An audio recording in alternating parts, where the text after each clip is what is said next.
नमस्कार, मैं हूँ रुचि शर्मा। वेब3 की तमाम बड़ी खबरें लेकर हाजिर हैं हम।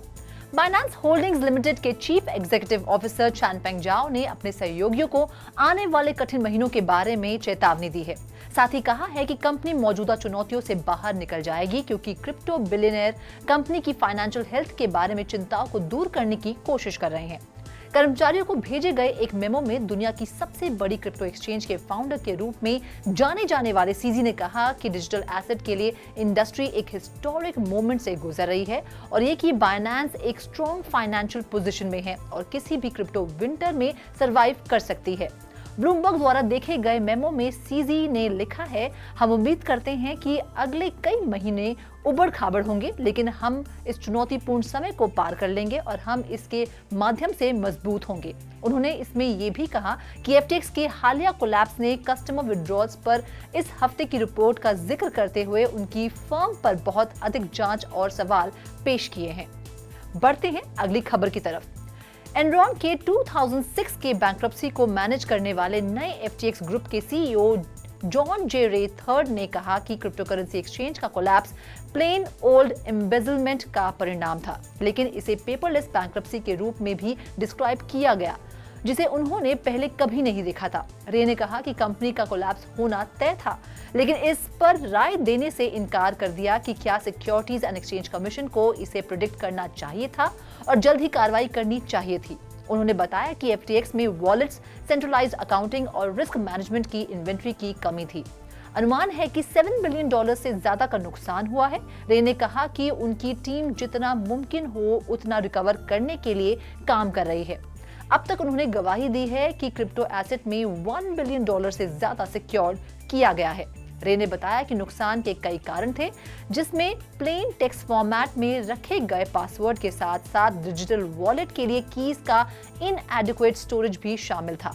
बाकी अहम खबरों के लिए करते हैं विशाखा का रुख। Over to you Vishakha. Award winning animation company Omen studio अपने नए प्रोग्राम ओमेन्स मल्टीवर्स को लॉन्च करते हुए ग्लोबल ऑडियंसेस के लिए अपनी क्रिएटिव ऑफरिंग को एक्सपैंड कर रही है, ताकि एनिमेशन और मूवी बेस्ड आईपीज को वर्चुअल रियलिटी और इंटरैक्टिव एक्सपीरियंसेस में ले जाया जा सके। स्टूडियो में करंटली डेवलपमेंट के 2 प्रोजेक्ट्स हैं, सर्कल लाइन एंड ओएसिस, जो दोनों वीआर एक्सपीरियंसेस के रूप में और एनएफटी कलेक्शंस में अवेलेबल होंगे। ओमेन स्टूडियो 2023 की Q2 में आने वाली hit series Leo the wild life ranger पर बेस्ड एक रोब्लॉक्स एक्सपीरियंस भी बना रहा है।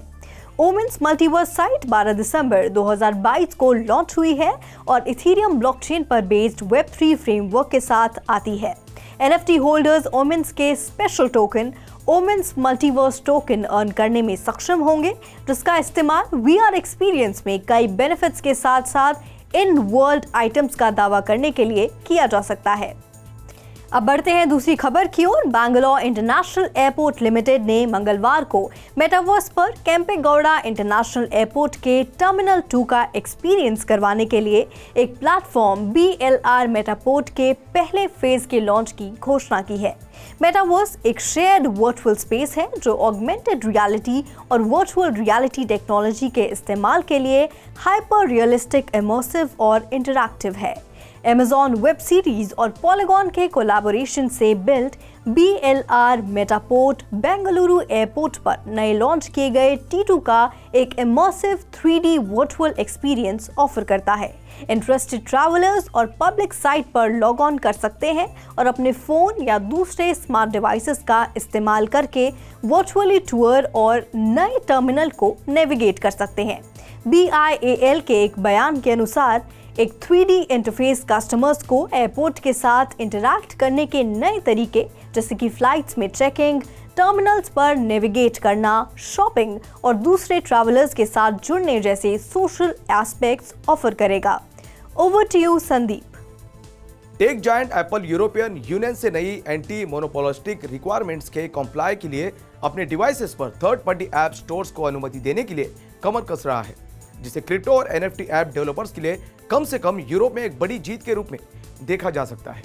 एक रिपोर्ट के अनुसार एप्पल कथित तौर पर यूरोपियन कस्टमर्स को ऐप डाउनलोड करने की अनुमति देने पर विचार कर रहा है, जो कि एप्पल के 30% कमीशन और ऐप रिस्ट्रिक्शंस को खत्म कर देगा। नए नियमों के तहत यूरोपियन कस्टमर्स पहली बार एप्पल के मालिकाना ऐप स्टोर के बाहर ऑल्टरनेटिव ऐप मार्केटप्लेसेस डाउनलोड करने में सक्षम होंगे। वही दूसरी खबर सीबीआई से जुड़ी है। सीबीआई ने इंडिया के टॉप सिटी दिल्ली की एक अदालत को बताया कि गुजरात की एक कंपनी की जांच की जा रही है, जिसने कथित तौर पर यूएस लॉ एनफोर्समेंट एजेंसी के रूप में अलग अलग लोगों की मदद करके स्पैम कॉल के माध्यम से अमेरिकी नागरिकों को धोखा दिया है और उससे अमेरिकी नागरिकों को $20 मिलियन से ज्यादा का नुकसान होने का अनुमान भी है। सीबीआई ने एक भारतीय कंपनी ई संपर्क सॉफ्टेक के खिलाफ मामला दर्ज किया है, जिस पर भारत में स्थित धोखाधड़ी कॉल सेंटरों से यूएस में धोखाधड़ी के लाखों कॉल किए जाने का आरोप है।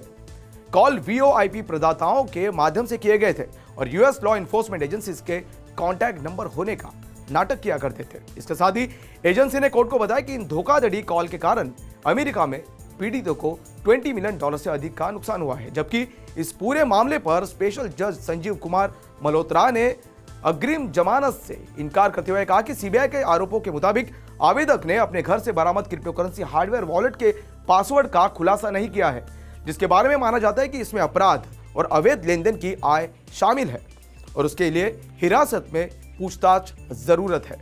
कंपनी का और भी कर्मचारियों से डिवाइस जब्त किए गए हैं। तो आज के लिए बस इतना ही। ऐसी वेब 3 से जुड़ी सभी खबरों को लेकर फिर आपसे मिलेंगे। तब तक देखते रहिए 3.0 TV।